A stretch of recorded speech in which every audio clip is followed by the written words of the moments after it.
पर मेरे ऊपर तो ये जो दोष है ये हटाओ, मुंह को देखन दो आपको।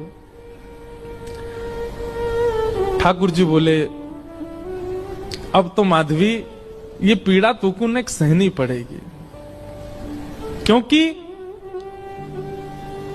वस्तु का मूल्य तब चित्त में ज्यादा बढ़ता है जब वह वस्तु समीप हो पर मिले ना। और प्रेम लक्षणा भक्ति में जितना विरह होगा, जितनी व्याकुलता होगी, जितनी तड़प होगी, उतना वह प्रेम पुलकित होगा, उतना वह प्रेम लक्षणा भक्ति का इत्र महकेगा और दूसरों को महकाएगा। मैं चाहूं आगामी कलिकाल में लोगन के चित्त में श्रद्धा होगी, विश्वास होगो, लेकिन प्रेम नहीं होएगो। उनके चित्त में प्रेम प्रकट करवे के काज मैं तो नहीं आऊंगो, तो को भेजूंगो। और वाके काजे तोए या जन्म में मेरे रूप के दर्शन को त्याग करना पड़ेगो, थोड़ो सहनो पड़ेगो। मीराबाई ने सहा है हमें और आपको प्रेम देने के लिए।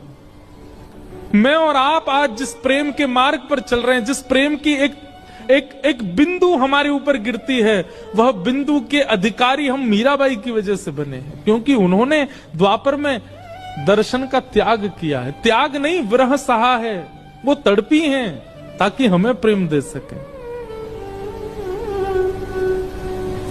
माधवी बोली मुझे बस अवधि बता दीजिए, कम से कम एक अवधि पता होगी तो मैं उस अवधि के सहारे रह लूंगी कि इतना समय लगेगा आपके दर्शन में। एक अवधि बता दो, 10 वर्ष, 50 वर्ष, कितने वर्ष लगेंगे।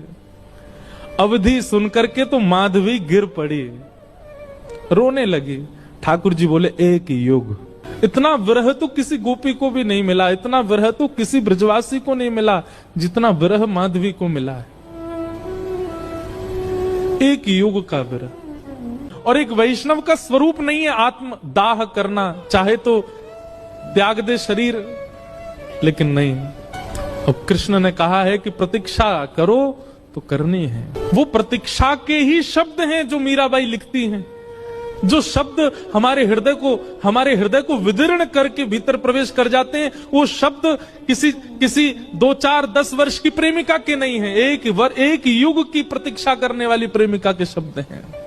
कलिकाल का प्रारंभ हुआ और इसी कलिकाल में जैसे गंगा प्रकट होने से पूर्व कहती है कि मुझे धारण करने लायक है कोई पृथ्वी में, तब हिमालय ने अपनी गोद पसारी